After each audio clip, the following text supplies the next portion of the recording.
नमस्ते दोस्तों। तो चलिए अब ड्रोन रूल्स 2021 को पढ़ना कंटिन्यू करते हैं। हमने पिछले ही वीडियो में स्टार्ट किया था डिटेल में पढ़ना, गवर्नमेंट का ये डॉक्यूमेंट है। तो चलिए आज हम पार्ट 1 प्रिलिमिनरी को समझेंगे।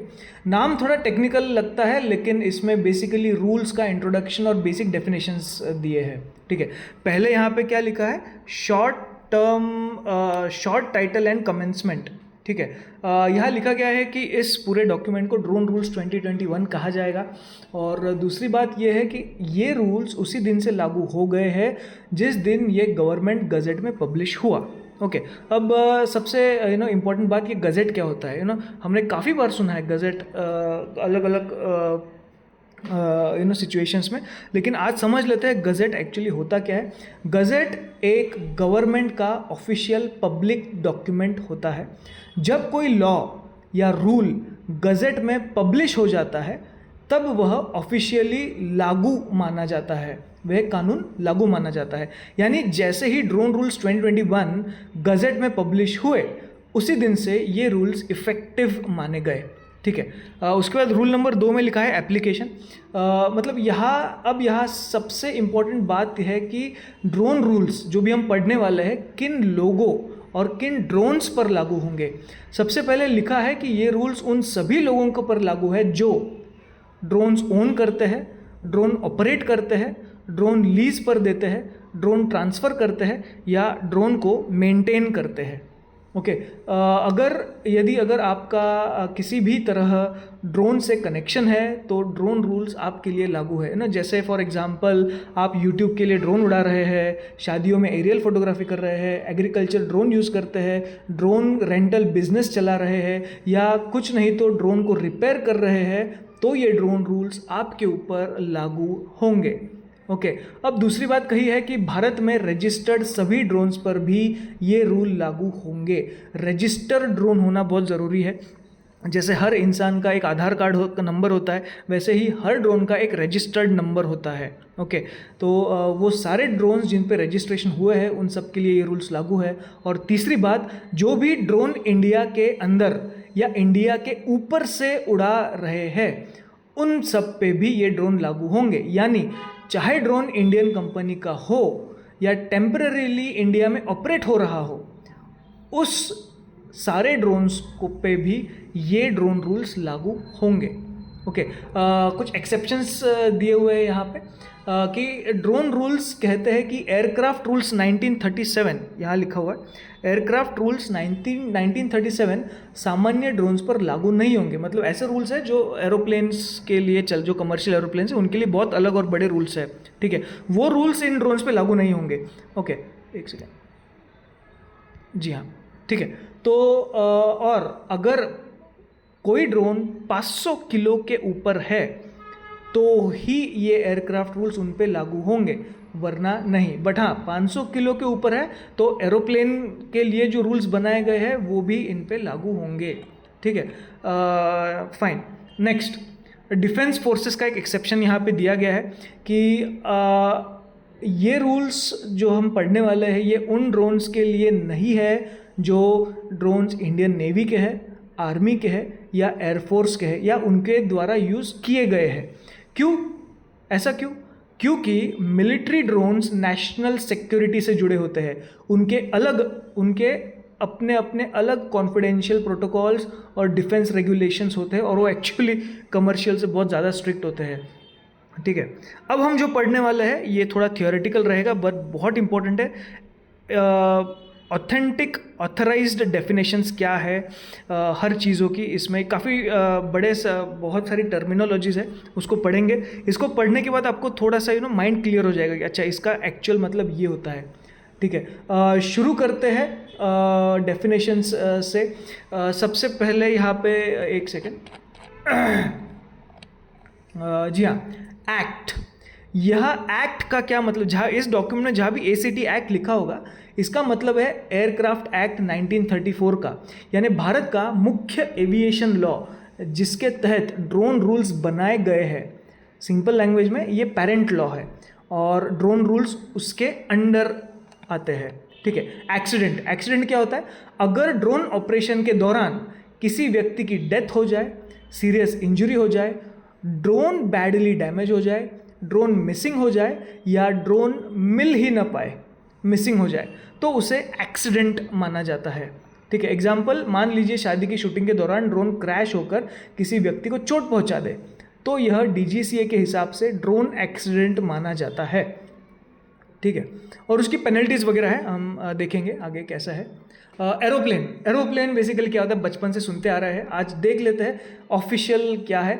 ट्रेडिशनल एरोप्लेन की डेफिनेशन, यानी ऐसा एयरक्राफ्ट जो इंजन से चलता है, हवा में लिफ्ट लेता है और फिक्स्ड विंग्स का उपयोग करता है।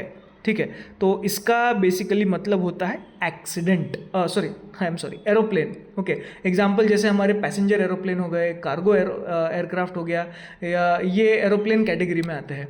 ठीक है, उसके बाद ऑथराइज्ड रिमोट पायलट ट्रेनिंग, यहाँ पे लिखा है authorised remote pilot training organisation. यह एक बहुत इंपॉर्टेंट डेफिनेशन है। इसका मतलब ऐसा ट्रेनिंग इंस्टीट्यूट जिसे डीजीसीए ने ऑफिशियल परमिशन दी है ड्रोन पायलट ट्रेनिंग देने के लिए।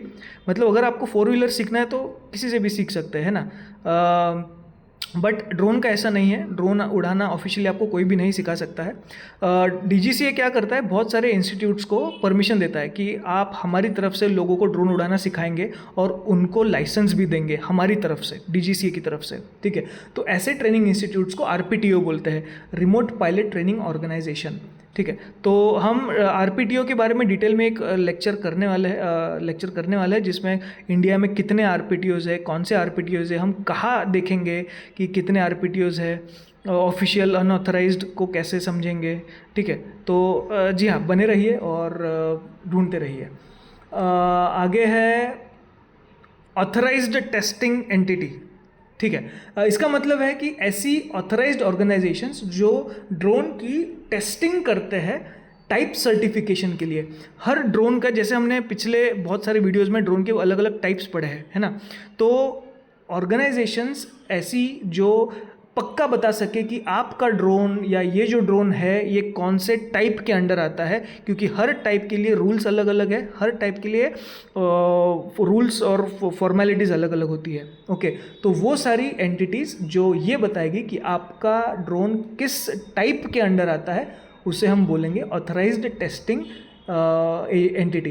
ड्रोन मार्केट में लॉन्च होने से पहले उसकी सेफ्टी और स्टैंडर्ड्स चेक किए जाते हैं इस एंटिटी के द्वारा। जैसे व्हीकल की टेस्टिंग और सर्टिफिकेशन की ज़रूरत होती है, वैसे ही ड्रोन्स की भी टेस्टिंग की ज़रूरत होती है। ओके, उसके बाद यहाँ लिखा है कॉन्ट्रैक्टिंग स्टेट। ओके, ये थोड़ा इंटरनेशनल एविएशन टर्म है।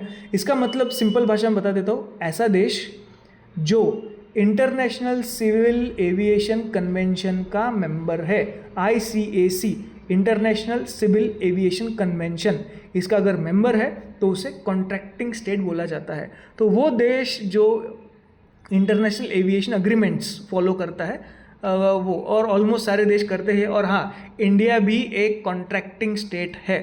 ओके, उसके बाद डिजिटल स्काई प्लेटफॉर्म, ये ऐसा मान लो कि गूगल है हमारे ड्रोन के लिए, ये गूगल है। अगर आपको कुछ भी ढूंढना है इंडिया में ड्रोन के बारे में तो ये डिजिटल स्काई प्लेटफॉर्म ही सब कुछ है।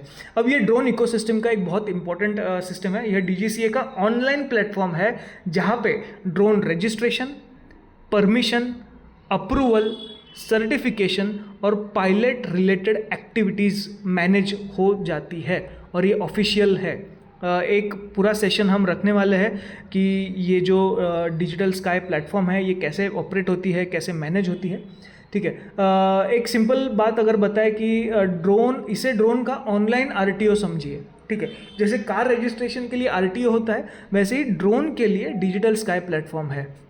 ओके, उसके बाद डायरेक्टर जनरल ये एक डीजीसीए का हेड ऑफिसर को मतलब माना जाता है। ठीक है, director general of civil aviation, DGCA, जो एविएशन रिलेटेड रेगुलेशन और अप्रूवल्स संभालते हैं। सिंपल भाषा में कि ड्रोन रूल्स में जहाँ डायरेक्टर जनरल लिखा है वहाँ डीजीसीए अथॉरिटी की बात हो रही है। तो ये बेसिकली कहना चाहिए। और सबसे इम्पोर्टेंट वर्ड ड्रोन। ओके, यहाँ सबसे बेसिक और सबसे ज़रूरी शब्द है ये अनमैन्ड एयरक्राफ्ट सिस्टम, यानी ऐसा एयरक्राफ्ट जिसमें पायलट फिजिकली अंदर बैठा नहीं होता है, उसको ड्रोन यहाँ पे कहा गया है। तो आपको अब पता चला है कि बेसिकली ड्रोन का गवर्नमेंट के हिसाब से क्या मतलब है। अच्छा, ध्यान याद रखिए जो भी एग्ज़ाम देने वाले हैं, ड्रोन का यहाँ पे मतलब अनमैन्ड एरियल व्हीकल नहीं है, अनमैन्ड एयरक्राफ्ट सिस्टम है। और इस सिस्टम में वो व्हीकल भी आता है, ग्राउंड स्टेशन भी आता है और कम्युनिकेशन लिंक्स भी आती है। ठीक है, सो ये फ़र्क है यूएवी में और ड्रोन में। ओके, एग्जाम्पल क्या क्या है इसके? कैमरा के ड्रोन्स, एफपीवी के ड्रोन्स, एग्रीकल्चरल ड्रोन्स, सर्वे ड्रोन्स, डिलीवरी ड्रोन्स, ये सभी ड्रोन्स है ना। अनमैन्ड एयरक्राफ्ट स्टेशन, इस पे थोड़ा सा हम फोकस करते हैं। System, sorry, unmanned aircraft system, ये क्या है? क्योंकि सिर्फ फ्लाइंग मशीन ही नहीं, पूरा सिस्टम इसमें शामिल होता है। जैसे मैंने अभी कहा, इसमें क्या क्या है? ड्रोन तो है ही है, जो गाड़ी है, जो उड़ रहा है वो तो है ही है। उसके बाद कंट्रोलर, कम्युनिकेशन सिस्टम, उसका सॉफ्टवेयर, उसका जीपीएस सिस्टम, उसके सपोर्ट इक्विपमेंट्स, ये सब मिलाकर यूएएस बनता है। तो यूएवी और ड्रोन और यूएस में अब फ़र्क को समझना बहुत ज़रूरी है। एग्जाम्पल के तौर पे, जब आप ड्रोन उड़ाते हैं, आपके हाथ में रिमोट होता है, ड्रोन जीपीएस यूज़ करता है, मोबाइल ऐप कनेक्टेड होती है, ये सब मिला के यूएस कहलाता है। ठीक है, इसे पूरे डेफिनेशन सेक्शंस का यही उद्देश्य है, आगे आने वाले रूल्स में इस्तेमाल होने वाले टेक्निकल वर्ड्स को पहले से क्लियर करना, क्योंकि लीगल लैंग्वेज में एक एक शब्द का एग्जैक्ट मीनिंग पता होना बहुत ज़रूरी है। ठीक है, अगर आप ड्रोन पायलट है, यूट्यूबर है, एग्रीकल्चरल ड्रोन ऑपरेटर है, स्टार्टअप चला रहे हैं, एरियल फोटोग्राफी करते हैं, तो इन डेफिनेशंस को समझना ज़रूरी है, क्योंकि आगे के रूल्स इन्हीं टर्म्स पर बेस्ड है। ओके, तो फिर ड्रोन रूल्स को समझने का सबसे पहला स्टेप है इन डेफिनेशंस को प्रॉपरली समझना, क्योंकि आगे रजिस्ट्रेशन है, परमिशन है, पायलट लाइसेंस है, ऑपरेशन से जुड़े सारे रूल्स इन्हीं टर्म्स पर आधारित है। तो आगे और भी डेफिनेशंस हम पढ़ने वाले हैं अगले वीडियो में। ठीक है, तब तक के लिए बने रहिए हमारे साथ। Thank you.